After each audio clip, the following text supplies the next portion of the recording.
Um, to start off, I'll start off with this very interesting quote by Chinua Achebe, one of my favorite novelists and writers, um, who said, "The world is like a masquerade dancing. If you want to see it well, you do not stand in one place." It's an African an Igbo proverb, and I remember reading one of his books very early on when I was a young boy, A Man of the People, Chinua Achebe. Great, great book there. But again, we can all relate to that, can't we?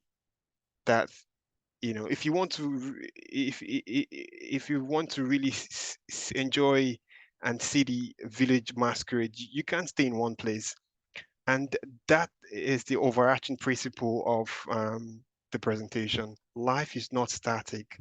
The world moves as the time ticks, tick tock. There are changes, and change is something that's constant.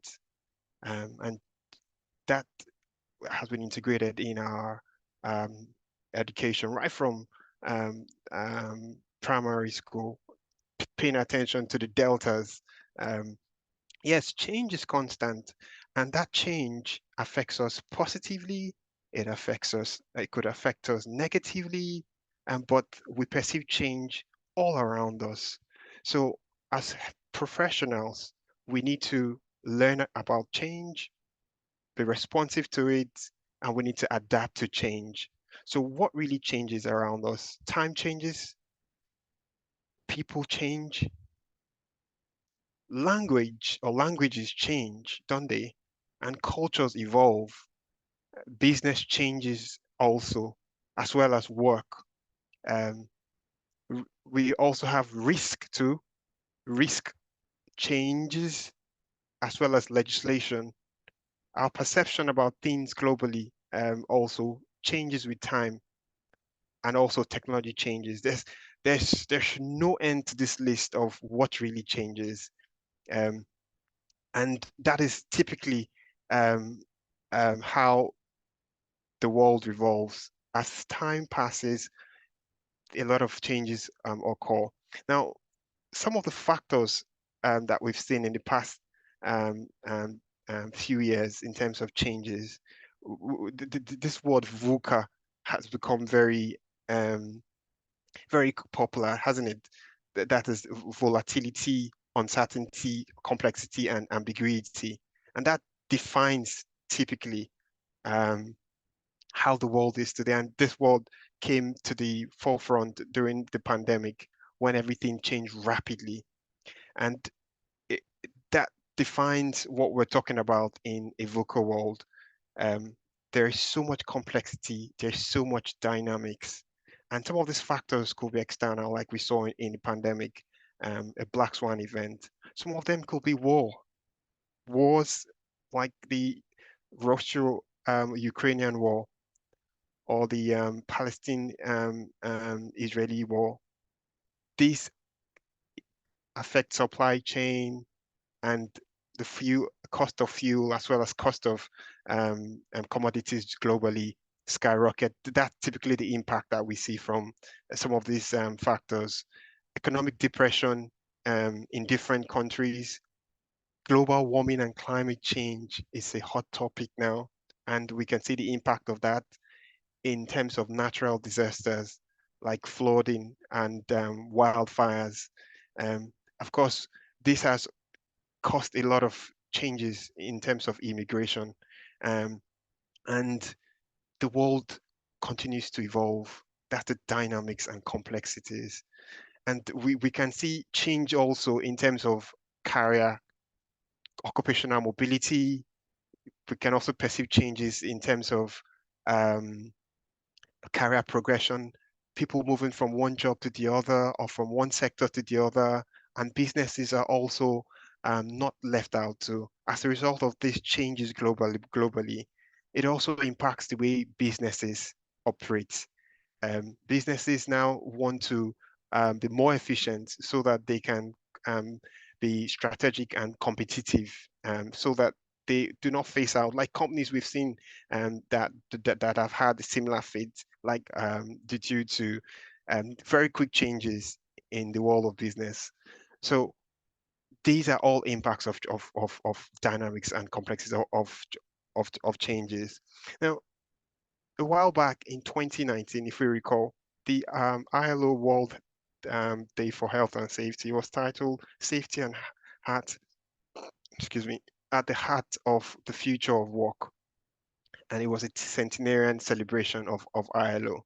Now, that um, that World Day for Safety and Health was themed, but but again, it helped um, to draw our attention to the evolution of work. In the past 10 decades, in the past 10 decades, yes, 100 years, work has changed. And again, it will also evolve. So significant changes has occurred, but we need to also manage how that will happen. But when we talk about the future of work and how that changes, it could be in how is work done, it could be who does the work, and when and where the work is done. Okay. But as health and safety professionals, we need to be able to perceive the change and the emerging change and potential changes. That is part of what we're talking about in understanding changes. And also, as we also perceive this change, we need to look at, how the future of work, how that's going to affect globally.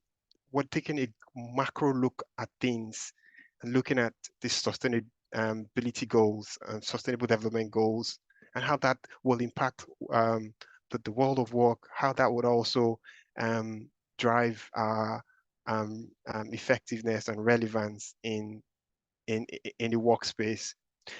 In 2020, the World Economic Forum published 10 top skills for 2025. And one of those top skills, as we can see there on the far right there, is resilience, stress, tolerance, and flexibility. That is one critical skill which will look into more detail as we progress. Now, in talking about change and thinking about the theme of this presentation, navigating change in a dynamic and diverse work environment, it brings our attention to the word navigating change. Change can be described to be a spectrum. And why do we say spectrum? Because at every point in time, people are at a moment in the period or in the face of change. Now, change could be incremental, it could be gradual, and that's what we're familiar with when we say Kaizen. And basically, it just means change, doing things differently in bits. But also, change could also be radical, it could be disruptive. Um, and when it's disruptive, it could also have its own negative impact. However, understanding and perceiving this change in our work environment can help us to react either in a toxic way or in a kind and empathetic way. But as leaders and occupational health and safety professionals are leaders because they set positive behaviors, they set examples and lead change. We must show empathy when implementing the change, regardless of what um, kind of change is implemented in our work environment. We need to also recognize that the teams we work with have different adaptability and hence change should be gradual. We must learn to be resilient. We must learn to adapt and learn to manage it.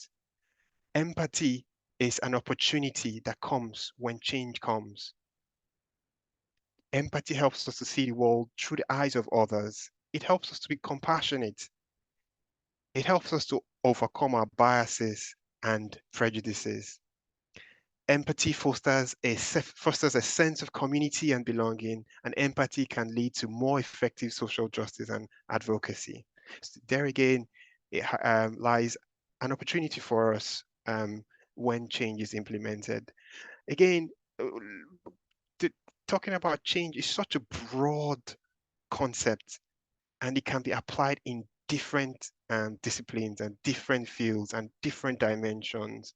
Okay, but one thing that we know is there will always be barriers and resistance in terms of change. And I draw your attention to a model um, which was published by Heskovich, um, Ellen Mayer, as well as Buckner. It just talks about the four different phases. And starting from the bottom, when it comes to change, there would always be resistance to change. Sometimes the resistance could be passive or active, and or it could be aggressive. Well, that's because people don't perhaps may not perceive the need for it, and that's because we are, as humans, we are animals of habit, like they say.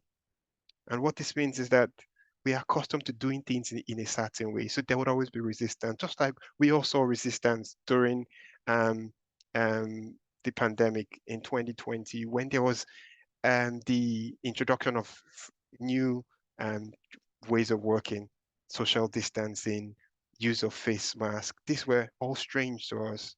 And there was a lot of misinformation, and there was a lot of people minimize the risk, not thinking, not appreciating the severity of the COVID-19. So that's fundamental. Again, another phase of change could be avoidance, and in avoidance, one might avoid because we believe the cost of non-compliance is too high. We just we just want to avoid it, but because it suits us, because it's the easy thing to do. And the third phase, the value-based phase, is basically where it becomes imbibed, internalized, where the why resonates with us for that change. And at that point, we are obliged to do things willingly. We are obliged to do things um, because we want to, because we see the need to. And at that point, change is driven with little or no effort. And finally, the emotion-based one, where we believe the change is important and will benefit us. So these are different phases of change, but mindset changes does not happen overnight, and it can be difficult, but it's usually gradual. Now, how does this affect us as occupational health and safety professionals? I refer to a very interesting quote by Peter Drucker. Um, this quote has been referred to, time and time again. Culture eats strategy for breakfast. Culture will eat strategy for breakfast. And what basically this highlights is, as professionals, we must be perceptive to the culture of the organization where we work. So just a question for everyone to think about. Are your EHS strategy aligned with the organizational strategy goals? Are you culturally intelligent? Are you sensitive to the workplace dynamics and diplomacies, or what we call politics? Safety professionals must understand that business processes and must understand the business process and influence the integration of occupational safety and health objectives with the business systems. But again, sometimes we might not even be the ones driving the change. It might be a change that is driven from site management or top management. If we do not align or influence positively as it affects the health and safety of the workforce, then we could find ourselves on the spectrum of change. And on the spectrum of change, it could be a case of we're either resisting or avoiding. And where there are resistance or where we have avoidance in some cases, we might be a casualty of change. But how can we perceive what our occupational health cultural maturity is in terms before applying our strategy? Um, this is a very interesting model, which has been accepted from the INSPO professional capability framework. Um, it just gives the different five stages in terms of occupational health and safety maturity, and how occupational health professionals or practitioners, how what role they can play in influencing such change within the organization. Um, Again, pathological is at the bottom level of occupational health culture maturity, and generative is at the top. An organization whose occupational health and safety culture maturity is at pathological, there is a perception that safety is not really important, so they do not care about safety.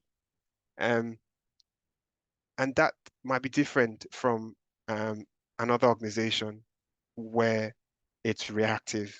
They only make um, health and safety changes or implement procedures after there's an incident. And so if that's what happens in reactive culture maturity levels, they care about safety only when something has gone wrong. And in such organizations, there's a lot of blame.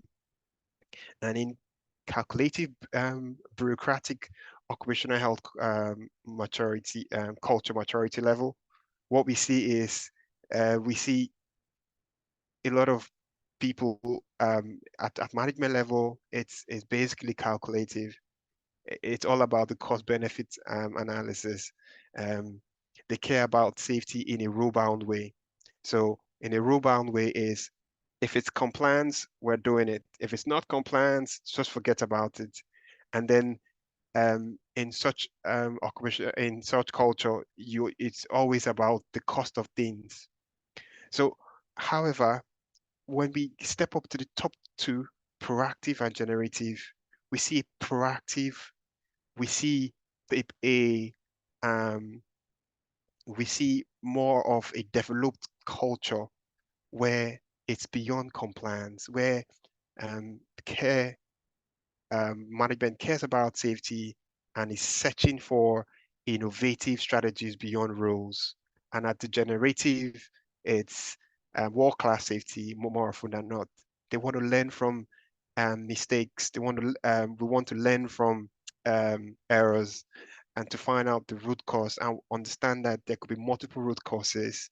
And we'll come to that again in terms of exploring the different systems in from safety differently to human organizational psychological safety and how that affects us. But as health and safety professionals, uh, ideally we want to be perceptive as to where we are in an organization in terms of our occupational health and safety culture model.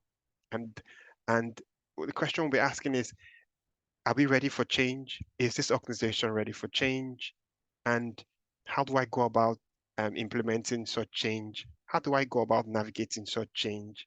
Again, something that one tool that helps us to understand the dynamics um, in our work environment too is um, as self-trained professional train on um, ISO 45001 or 14001 management system. It's part of our training. We understand the plan, do, check, act framework.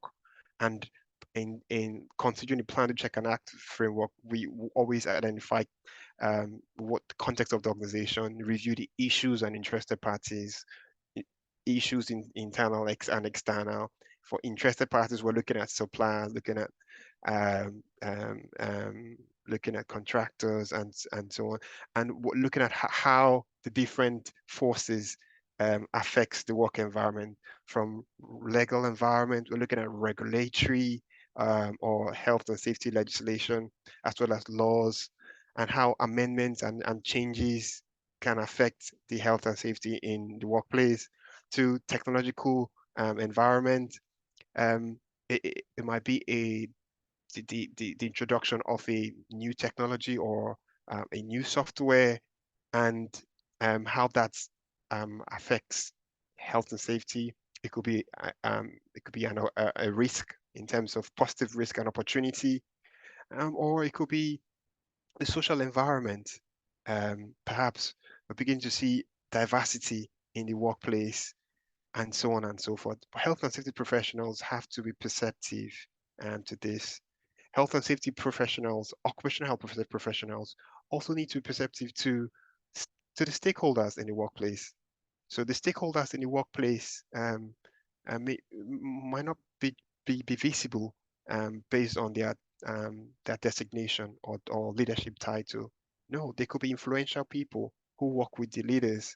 But one tool that is very useful is a stakeholder mapping tool that helps us to understand who are these stakeholders and their their relevance or influence and power. Stakeholder engagement, very important once these have been identified. And in engaging with stakeholders, the RASI model is a very useful way of engaging with stakeholders, whereby stakeholders are identified in terms of who's responsible, who's accountable, who should be consulted, who should be informed. And when there are changes for example, from a legal perspective, we want to ensure that we communicate with the stakeholders in this regard using the RASI model, who should be who's accountable. And also, if there are changes, adapting a risk-based approach to the changes in terms of how this would impact um, the business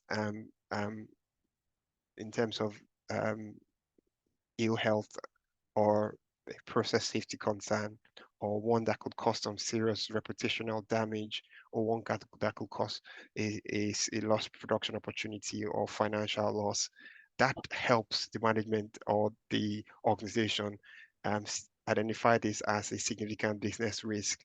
And this strategy models and analytical tools like SWOT and PESO are very useful tools that all health professionals can use in um, evaluating these changes and also integrating these um, interventions in, for example, the health and safety objectives, which can then be integrated into the business. From my years of working, one thing I found out is that different organizations have different organizational structures, and this can change. So um,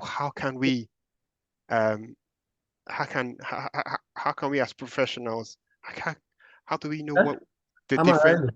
changes? How do we know the different organizational structures? Hello, ni slate Eh, yẹn. we need to then identify, is this a High five. hierarchical structure or functional structure Okay. or matrix structure? Now, it's Ẹ jẹ́ ká important ṣe. because Ẹ jẹ́ that's ká where ṣe. the Ẹ jẹ́ ká that ṣe. Ẹ ti gbọ́.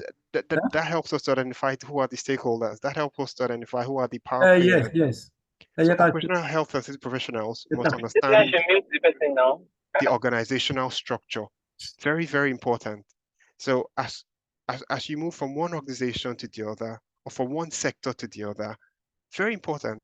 And recently, I know of an organization that went through a business acquisition, and so having worked in an organization that had um, a lot of top management um, personnel from Southeast Asia, and an organization that runs a business model based on the American owners, or an organization with Nigerian owners. These are different levels in terms of dynamics and politics. So occupational health and safety professionals need to understand how this works, and thereby um, manage changes. Okay. And in terms of managing changes and managing um, behaviors, one of the areas that occupational health and safety professionals can improve their competence is in behavior-based safety. And in behavior-based safety, typically we are trying to identify not just at-risk behaviors, but positive behaviors to reinforce. But understanding the antecedents to those behaviors as well as the consequence of those behavior would is always beneficial. So um, in terms of changes, systematic thinking in terms of behavior-based safety or implementing a behavior-based safety program in the workplace can help us influence um, safety culture positively. So this is one area that um, obviously has worked advantageously in different organizations I've worked, and I think occupational health and safety professionals are already keen into this strategy of BBS. Now, in terms of change, the whole idea of the presentation is to stimulate our thinking and bring us to that self-awareness. But again, it's also time to look at a gap assessment of where we are in terms of cultural intelligence, in terms of change perception, in terms of understanding organizational health and safety cultural maturity, and in terms of implementing change. So um, the IOSH competency framework is a very powerful tool for accessing that too.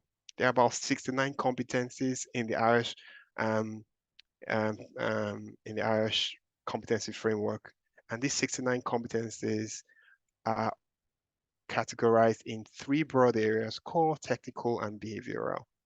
Now, the competency framework identifies a few competencies that health and safety professionals need to be effective in their workplace. And here are a few.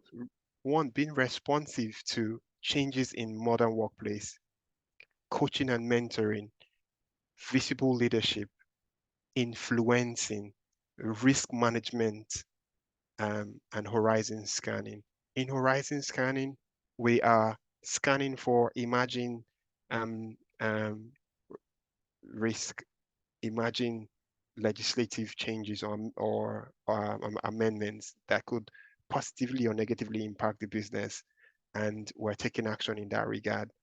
But I think the most relevant of all the competencies is managing change. And it says this means being able to scope, plan, communicate the rationale for change, and assessing the impact of that change on the occupational health and safety function and across the business. Having the ability to find ways to gain cooperation and buy into change is central to the successful implementation of any initiative and the way in which the business operates.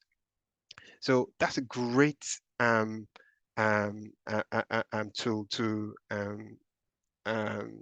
assess or evaluate one's competence. If you're an IOSH member, um, I'm sure you already have access to the blueprint, and the blueprint has a competency gap assessment tool. If there are areas that involves that reveals opportunity for improvement, that is self-awareness. That's an opportunity to develop and to build our competency in this regard. Now, besides the IOSH competency framework, we also have the INSPO professional capability framework, um, and that also defines different skill matrix. And in the skill matrix defined, here are a few skills that are very important. Strategies for the defining problem. So as professionals, we need to identify what the problem is and understand what the root cause of the change. That's key. Potential to change for change to affect work environment, procedures, and environment. That's very important. Potential for change to affect work equipment, procedures, and equipment. Psychology of change as it relates to individuals.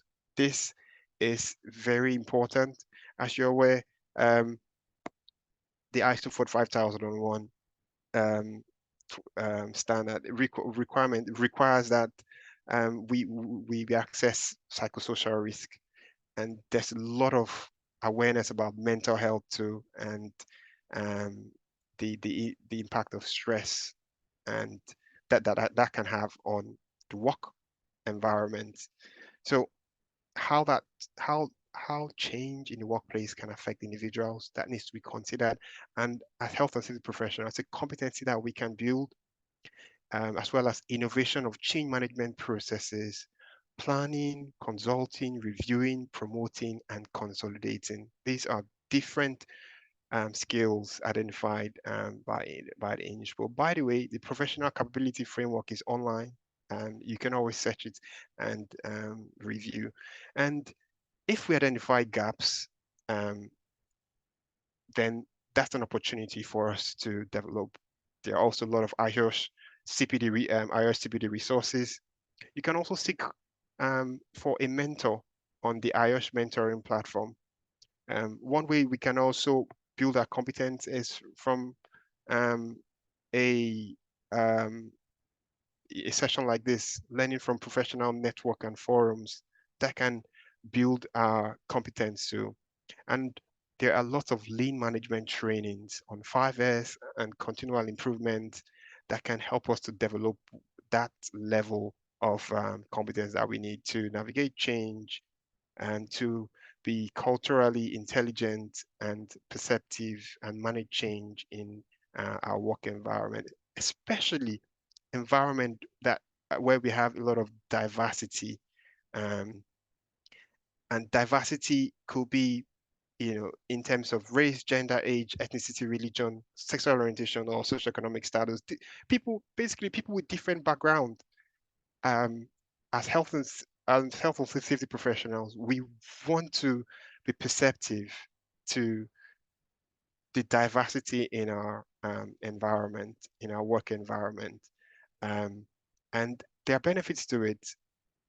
When we identify this diversity or difference in background, we want to leverage on the different perspectives to foster innovation and creativity. And this will lead to new ideas and solutions. This would also lead to better engagement, to lead to an enhanced risk perception, as well as enhanced problem solving. Um, for dynamic environments. And again, we talked about dynamic environments, basically environments where um, you have environments that are fast-paced, environments that are agile, environments, and not necessarily being high-tech, but most cases where you have a lot of innovation with technology being leveraged, that is typically fast-paced environment. And in such environment, um, it's definitely important to have the change management skills. It's important to be resilient. It's important to be adaptable, um, so that you can be effective in implementing safety strategies in such a culture and addressing challenges effectively. And of course, another advantage of leveraging diversity, of being agile in terms of change, is effective safety communication. So just imagine um, you're a professional and um, you look after maybe more than one sites, and in different sites you have different employees with different who speak different languages or who have different native languages, as well as levels of risk perception. Again, that's an opportunity for us to adapt our safety communication so that it will reach these ones, and the message will be communicated very effectively to them. It might be an opportunity to collaborate with the IT department or with the corporate communications department um, to translate some of our safety related materials into content of another language. Might be our toolbox talk. Could be um, it could be a safety bulletin or safety newsletter, or it could be an induction material. It could be a safe work procedure. It could be a risk assessment. It could be a poster. Again, that's an opportunity to adapt to change, and that way it shows that we are promoting inclusion, and it shows that we are also resilient. Yes. So that's very, very important from that perspective. And as leaders, again, this is typically another opportunity for us to improve on our strategy and navigate change. We can foster inclusive leadership. We lead by example and demonstrate a commitment to inclusivity and diversity through our actions and decisions. Promote open dialogue, encourage transparent communication, and active listening to address concerns and foster trust. Um, because change might be difficult um, to accept. So we need to understand that people are in different place, different at different points on the spectrum. We want to provide comprehensive training, um, as well as cultural competency training. Been talked about. Equip employees and leaders with the knowledge and skills to navigate diverse work environments effectively. Perhaps collaborating with HR if we can. Um, Change management workshops are very important. Offer training programs focused on managing change and overcoming resistance, which is one of the major barriers. And then establish support networks in organizations. There's employee resource groups. We want to create forums for employees to connect, share experiences, and provide support during times of change. Um, Mentorship program. Um, Pair employees with mentors who can offer guidance and support as they navigate this change. And um, yeah, more like a body system, um, and celebrate diversity and success, celebrate milestones. Um, by having recognition programs, we also highlight the contributions of diverse teams and individuals to reinforce a culture of inclusivity. Success stories, no matter how small, should be celebrated, shared, that showcases positive outcomes and helps us to embrace diversity and navigate change collaboratively. So um, again, being a leader is not necessary. It doesn't necessarily mean that um, you're a director or you're a safety manager or safety assistant manager. No, we're all leaders. We show our leadership skills by our examples. So these are different ways we can um, there's different strategies we can use. And finally, just to wrap up, um, navigating change in a diverse and dynamic work environment presents challenges, but also offers opportunities for growth and innovation. So we want to embrace diversity and cultivate inclusivity and approach change with resilience and adaptability to drive organizational success. But here is a caveat and a very interesting one. IOSH professionals should show empathy and manage burnout. Now, that is sometimes um, something we're not aware of. As much as we want to drive change, we want to be change agents. Um, Again, it we need to be mindful of our own capacity to deliver all that expectation, lest we burn out. So that's also part of change management. That's also part of navigating change. We want to be self-aware, self-conscious. We want to be mindful of our own physical, mental, psychological stability, so that we can deliver that change and be effective too. And on this note, thank you very much, and I will welcome questions, and thank you for giving me the opportunity. I hand over back to the chair. Thank you so much, Jason, for that wonderful presentation. In fact, I've learned a lot. Of course, the last point, OSH professionals should show empathy and manage burnout. That got me thinking. You understand? Your presentation was really great. I've learned a lot, and the truth is, a lot of people find it very difficult to embrace change, and it's very, very important that when you're working in an organization, once there is a change, everybody just needs to take it with good faith and move on. So thank you so much, Jason Kamalu, for that wonderful presentation. And of course, it's good to have you here with us.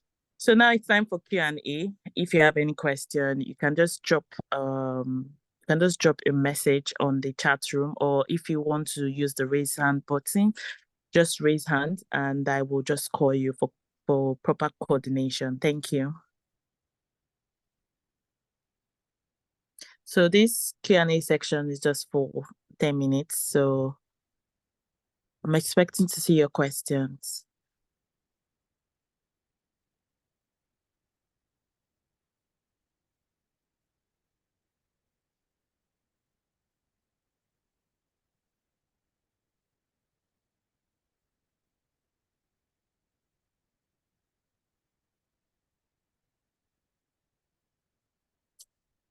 You can also use the raise hand button. If you can type, you can just use the raise hand button. That's fine by us.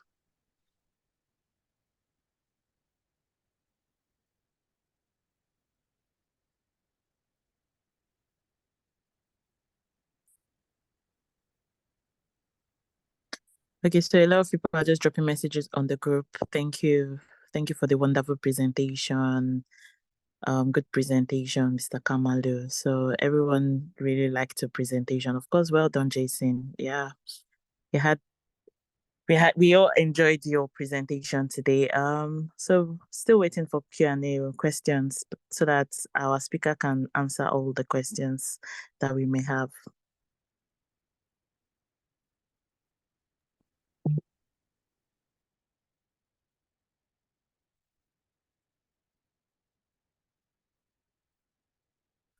Okay, so while we wait for others to, okay, there's a question here. Please advise on how to progress from, okay, we'll come back to this, please. We are asking for questions in regards to the presentation. Okay, so Jason, I have a question for you. In a situation whereby... Madam Kemi, my hand is up, so I don't know if you can see Oh, it. sorry. Okay. Okay, Shitu, over to you. Sorry, I didn't see that. Yeah, thank you. Thank you. Good afternoon, everyone, and good afternoon, leaders on the call. I think it won't be good for anyone not to really say anything after that very, very good delivery by JK. I really want to thank him, and it's really a topic that resonates with all of us on this call as an IOSH professional. So my question is this, JK, I would like you to really emphasize more on the tripartite responsibility of say the government, the employer, as well as we that we are individuals, that we are in the forefront of ensuring that we drive what is required in line with this topic that you've delivered this afternoon, sir. So it will be good for us to know, should I say, where to start, when to implement, and when to stop. So looking at the approach from the government, the employer themselves, as well as the individual. That's my question. Thank you.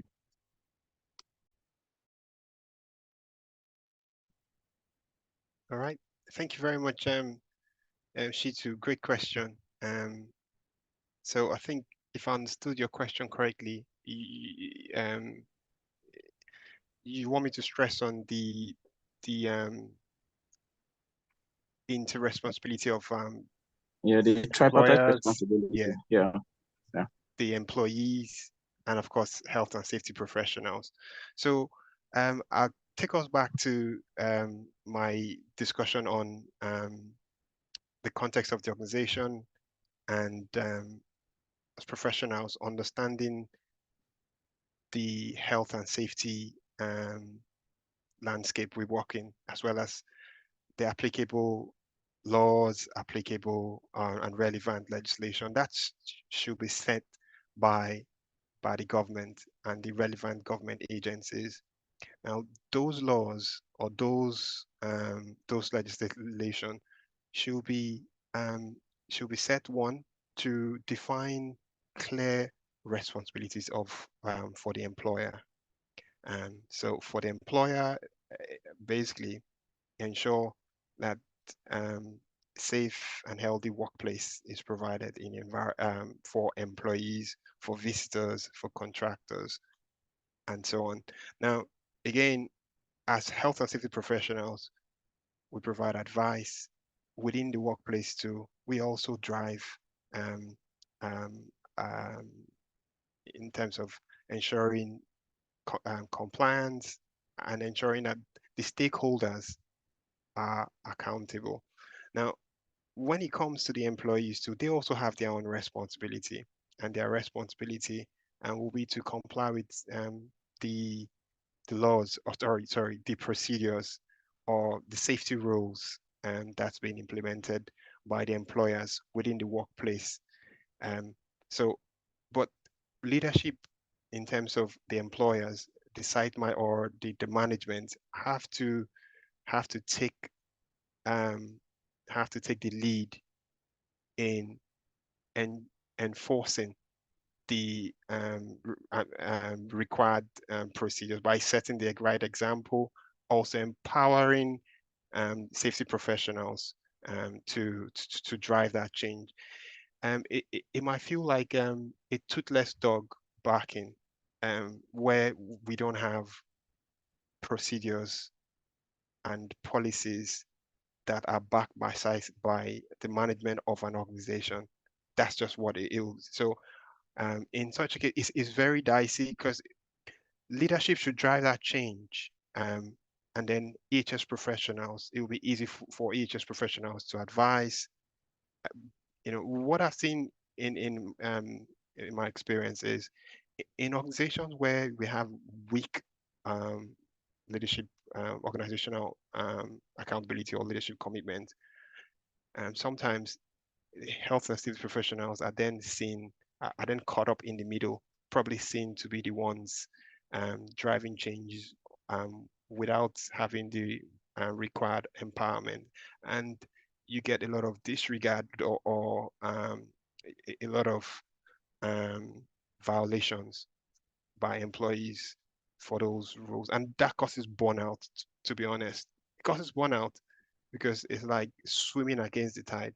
But it should be leadership, it should be management, setting those policies, um, and and ensuring that the right framework or mechanism within the workplace to ensure they're enforced, as well as ensure that where there is a violation of such health and safety rules leading to at-risk behavior or leading to a very serious incident, that there's some form of consequence matrix. So, and that consequence matrix says for negative behaviors or at-risk behaviors, there should probably be some reprimand. And then if it is habitual, then if it's habitual and the prevalence is not just on in one department or just one person, then it shows that that's not just symptomatic, that is endemic, that is deeply rooted in the organizational culture. So what health and safety professionals need to do basically is, in terms of perception, understand where your organization is in terms of the operational health and safety culture maturity level. Once you know where you are, um, then the approach will be, um, if it's a case of compliance, sometimes management needs awareness, need orientation. What we need to do is highlight what are those applicable relevant legislation that my business should be following. Some people maintain an occupational health and safety legal register. From the legal register, identify what is your top compliance risk there.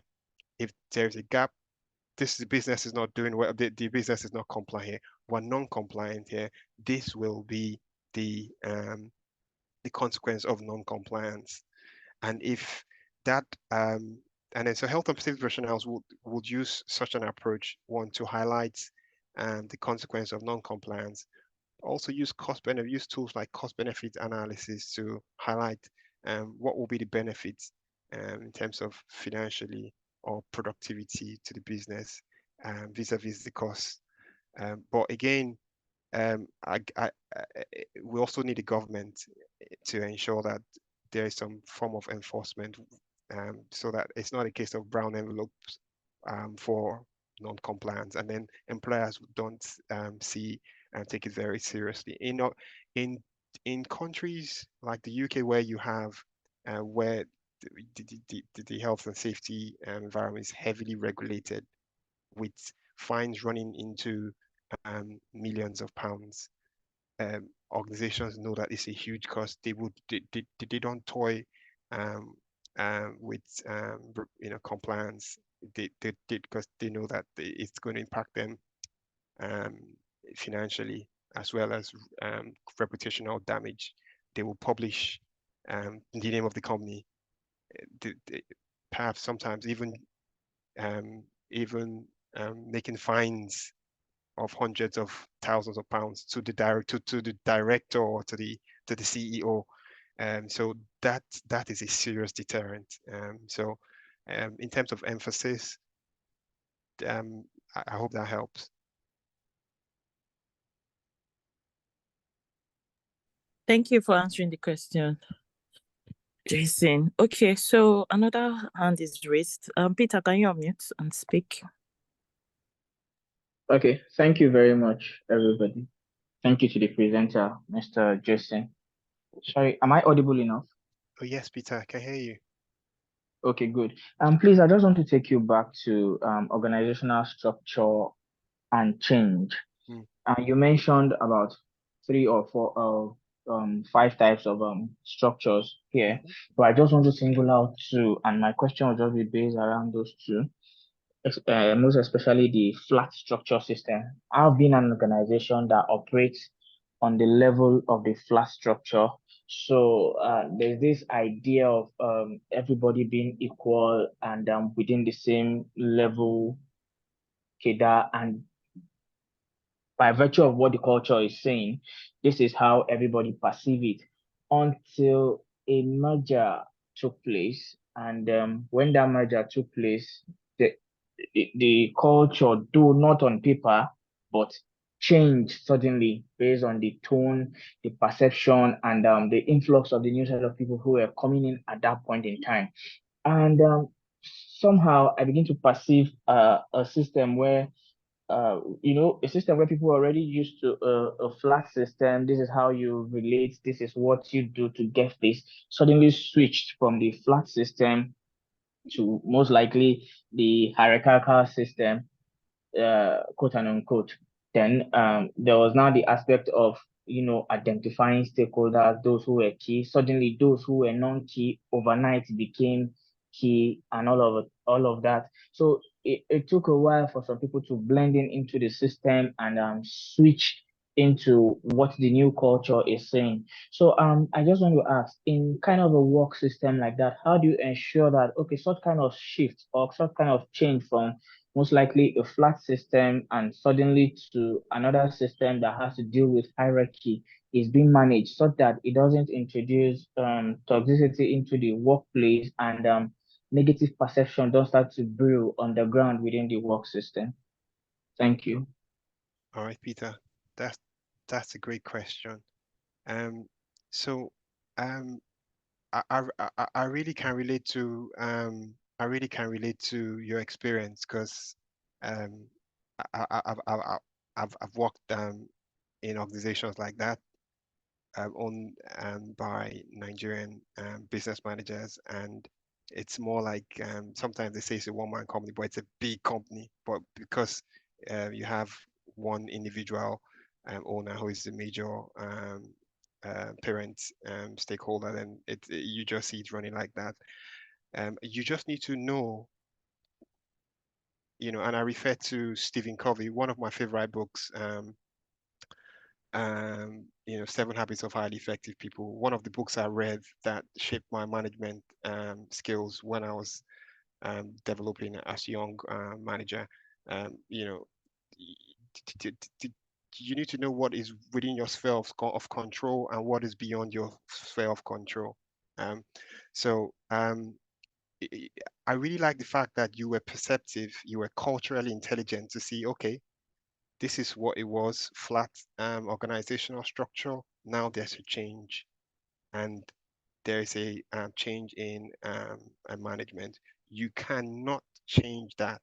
That is above your pay grade.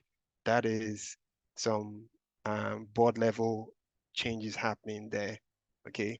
But what you can do is you can manage change, you can adapt to change, you can influence such change. You can be resilient, and both, you know, you will, if you decide to, you know, if you don't understand the dynamics and the power play, you might just find yourself pitched, you know, on the wrong side, and that's where some, you know, negative politics comes, and you might just, you know, be seen as someone who's not aligned with the business strategies. Okay, so at that point in time, that's where your influential skills comes in. And again, I referred to Peter Drucker um, that said, yeah, culture will eat strategy for breakfast. So you've got a great strategy, fantastic, you know, NEBOSH diploma holder, fantastic.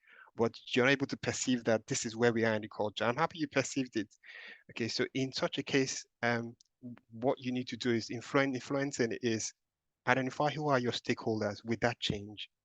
So you need to identify who are your stakeholders, and there are great tools for that, stakeholder management matrix and all that. But stakeholders are basically people who you know, have a great influence in terms of business decisions.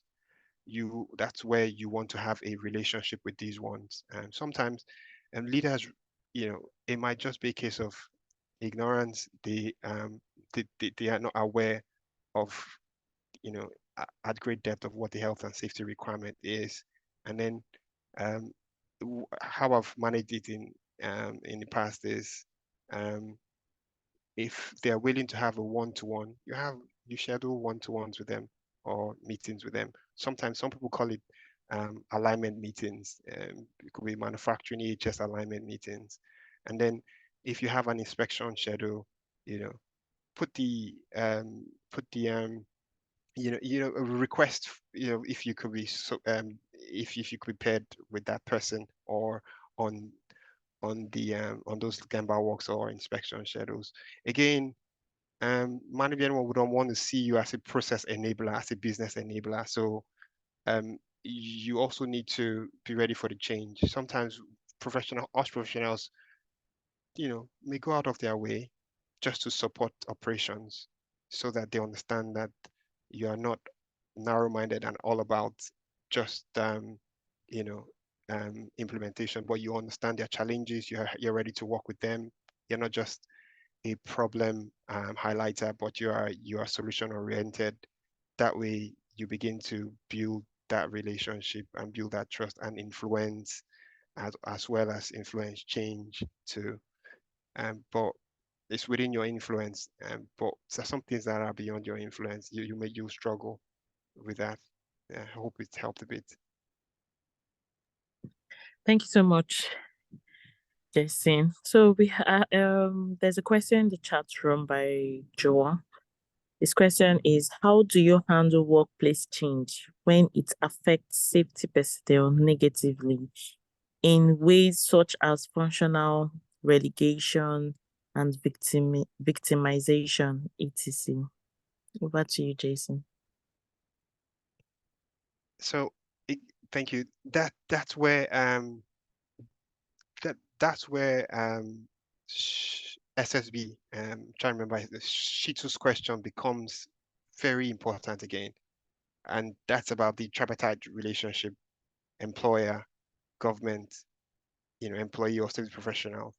If there are strong, if there are strong rules, strong policies, um, policies like business code of conduct and ethics in workplace, there should be no fear of um, retaliation, of retribution. If something is not right, and for example, you have to you have to exercise your stop work authority and say this is critically unsafe and could probably cause, you know, a lost time injury, or a permanent total disability injury. You know, employees, not even the safety professional, employees should be empowered to that point where if it's not right, you know, you can intervene, you can advise. But that has to also do with the organization. The policies should be able to empower people to make such intervention without any fear. So where you have a well-regulated system or environment, then companies know that someone within that company can be a whistleblower. They wouldn't want to in any way which hunt, victimize, or suppress such positive health and safety intervention. One would really have to be emotionally intelligent in such a situation in terms of understanding how to manage you know that stakeholder. It's a skill that can sometimes be cultivated and developed with time, on knowing the stakeholders and knowing how to manage them so that we can still ensure that health and safety is enforced appropriately at the workplace. But what we need to identify that there would always be limitations if the culture, okay, allows that situation to thrive, and most times it will be at management level.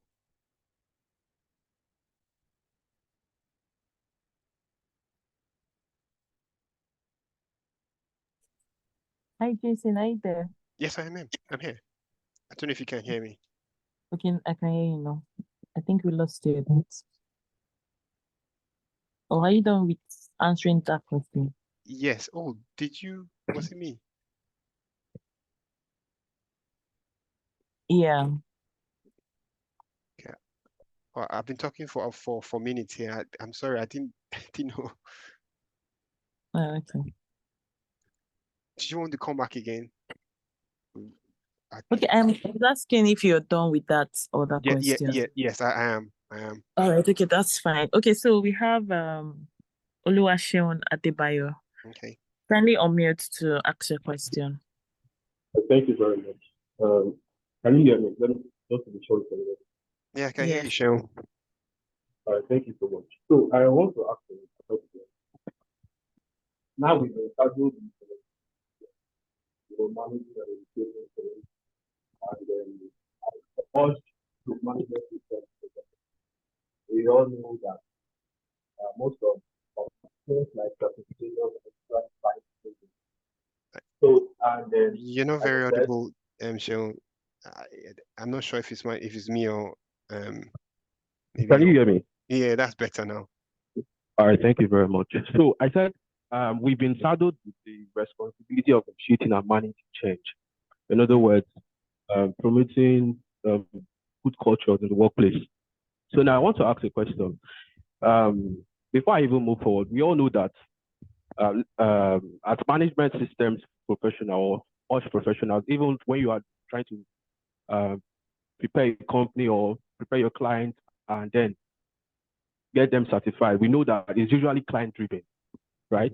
So in a situation where you are trying to get your clients to be involved, you have had meetings with the various process owners, and then even had meetings with the top management just to see that yes, they take ownership of the whole process, and that we are able to work closely with them, and they get to take ownership. But then again, you see that even after these meetings, you still notice that they refuse to take ownership, so thereby delaying the process. And like I said, it's usually client driven.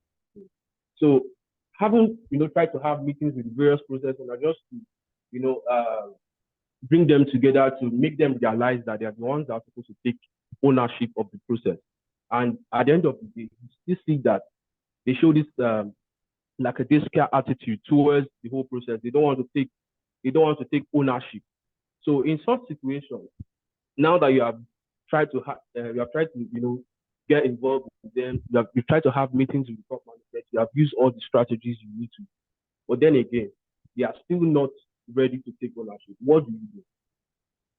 Thank you.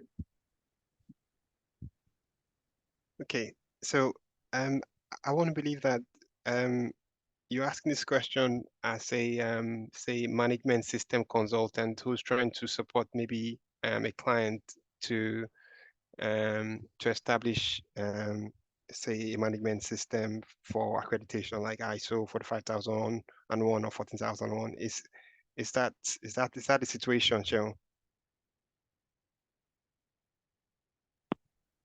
I'm just trying to understand the question clearly. Yeah, I'm using that as a case study, even though it extends to occupational health and safety professionals too.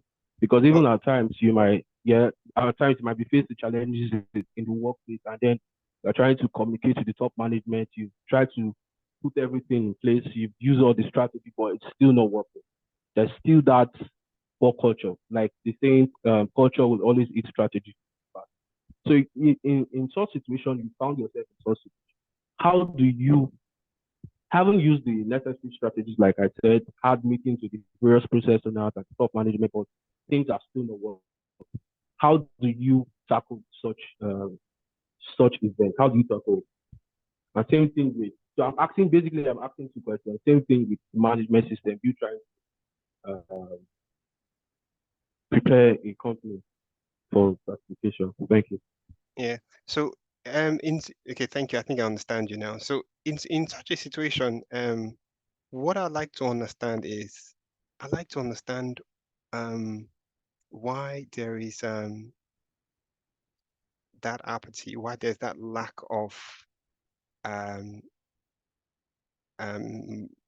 support from management for this.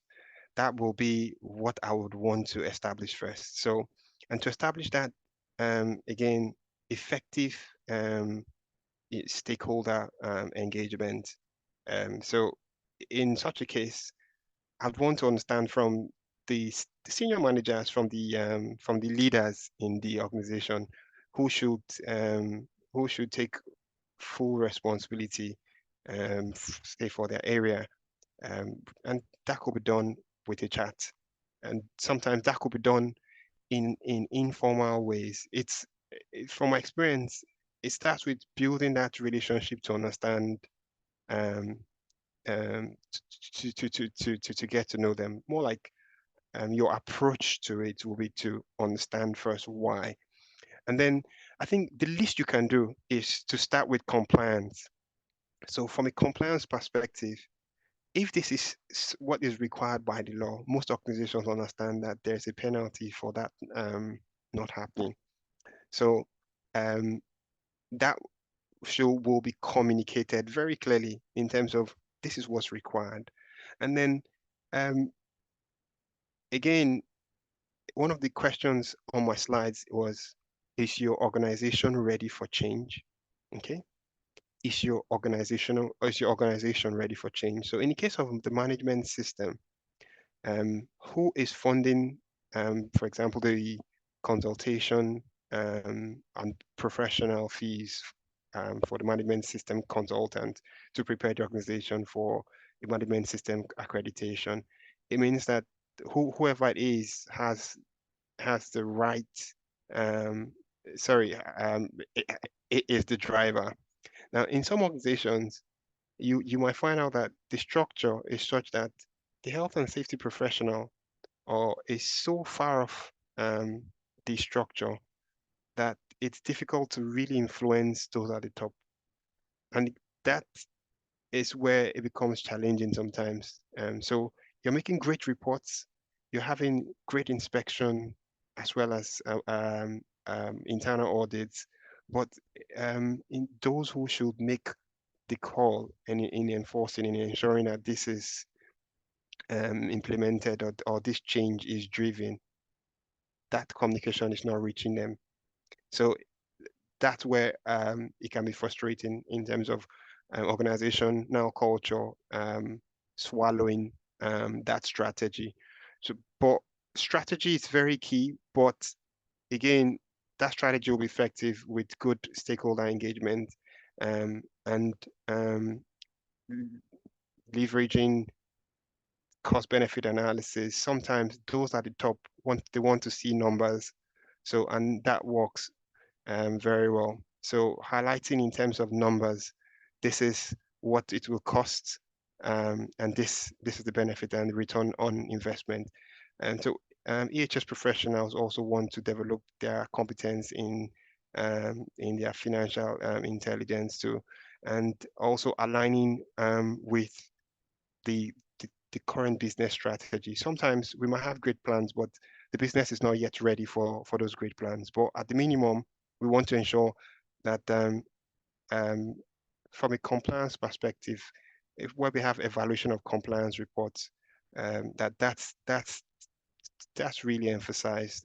And what some people do, but it's reactive, is when an incident happens, and that takes us back to the organizational occupational health culture maturity level. It talks about reactive.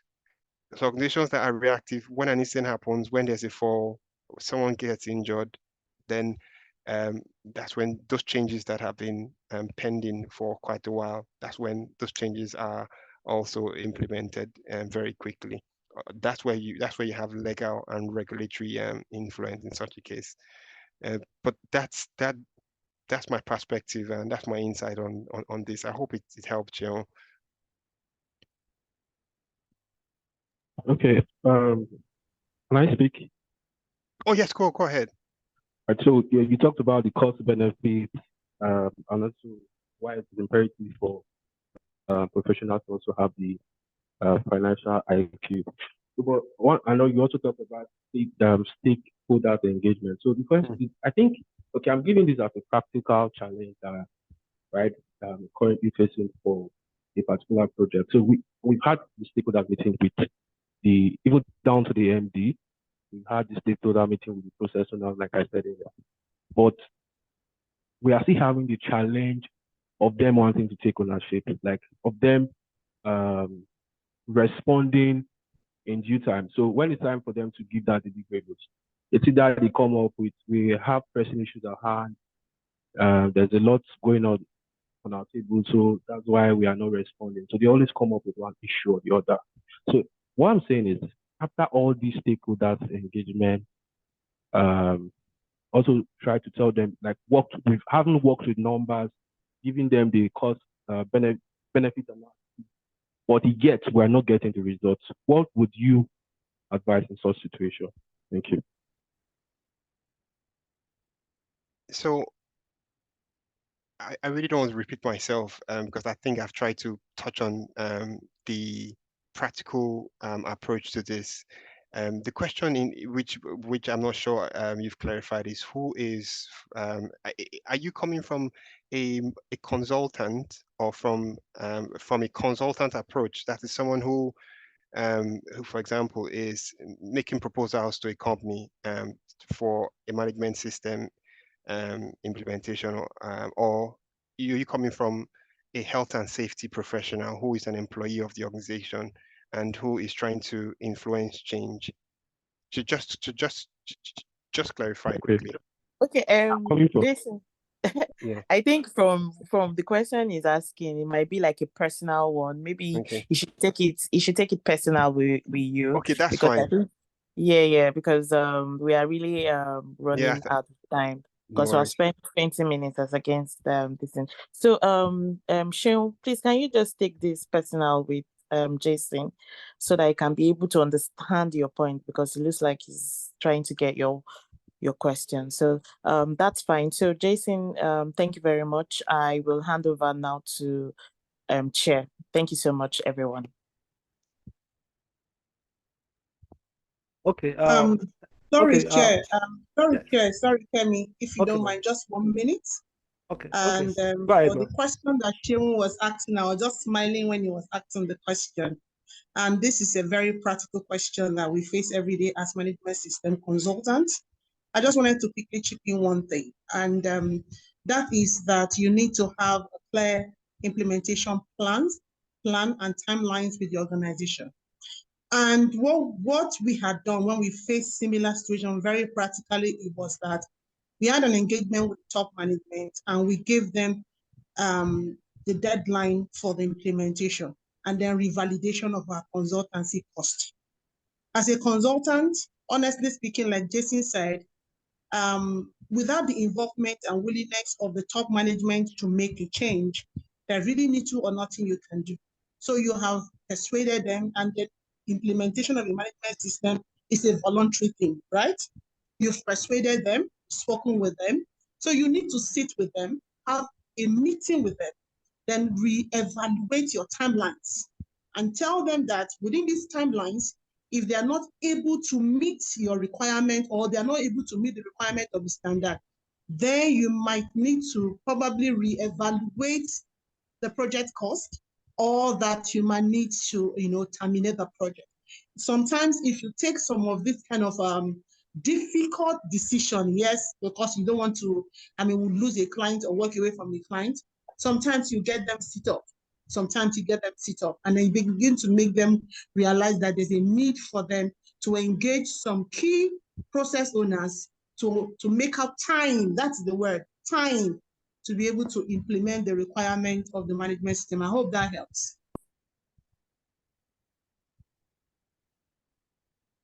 Shane, Okay, are you there?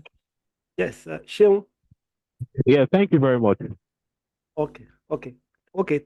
Thank you, Ma, and definitely thank you to DJ Singh Kamalu. DJ Singh has been a part of us. It was, it was one time the vice chair of the IOSH West African division. And it is our pleasure to have you. Have you back. On this call. Definitely, it's a great thanks to you. I read some of the comments. And one of the comments from, I think, Ali Mamayo. He actually said that. That is something actually sync with that voice. I think that voice is an exceptional one. It's, it is when the likes of prophet as it is when the likes of prophets are actually speaking into your life.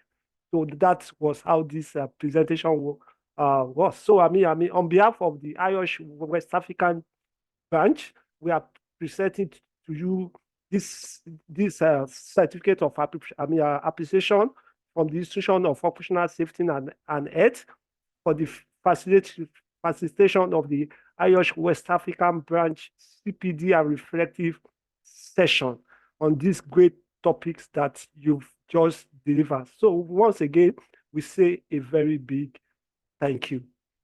JK.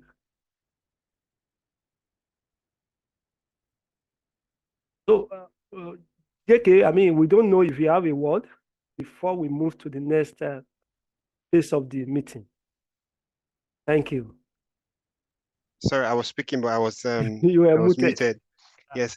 Yeah. Thank you so much, Temitope. I really feel honored to be invited to speak again. My heart rejoices. It feels like being back home again, and I want to thank Monica too for that great addition. She's also one of my mentors, so it's good to be here. And thanks everyone for the appreciation comments on the group. Okay. Thank you, Jason. So I will now call. Please confirm if you can hear me, please. Yes, we can hear you. Okay. So okay. Thank you. So I will now call on this. On the branch secretary in the person of Gabriel to give a quick recap of the last branch minute of meeting. Thank you. Gabriel, your call, please. Okay, good afternoon. I believe I'm here. Yes. Hello. Yes, we can hear you, please. Okay, for the last branch meeting, it was held in February 13th. Okay, sorry, February 10th. And we have a guest speaker, Tracy Stian, is the IOS CPD team. She spoke on getting to know your IOS blueprint. So it's more or less like a workshop where she give a thorough approach to how we can actually run through the review of the IOSH membership. You run through the membership benefits, new grade system, and also the blueprint assessment, how you can assess your CPD and record the CPD. So at the end of the presentation, our members ask questions, clarifications on their challenges on IOS new blueprints and how they can record their CPD. So all those questions were actually well answered. Then on the network meeting, was also done. Announcement was made for people want to move their membership, and also the opportunity of concession. I think maybe within this meeting, emphasis will be also made on this so that people can take advantage of it as a result of increased exchange visits for payment of subscription. Okay, so discussion from IOSH. The chair announced that there will be no election, branch and district election this year, and there was none. The central district, they had their face-to-face meeting in February 24. I think they are the only districts that do a face-to-face meeting on the 24th of February. So the meeting was rounded off with closing remarks. Okay, so, sorry. Some member asked if they can use the email as evidence of their CPD record. Response was given by Kenny. They can also use both the journey me and the screenshot for evidence. But the CPD lady actually make it clear that it's about you. It's not about proving to anybody. So it's you are chronicling your knowledge. So I think that's is key. You don't have to look for too much effort. So the meeting was rounded up by Temitope and give thanks and appreciation. That's the summary of the meeting. Okay. So thank you, Gabriel, for that quick overview. So I will now call on the branch vice chair to give a quick overview on the branch subcommittees. Thank you.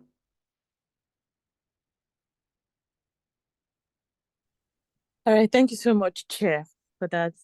So we have 3 subcommittees, which is Membership Upgrade Committee, which their responsibility is to support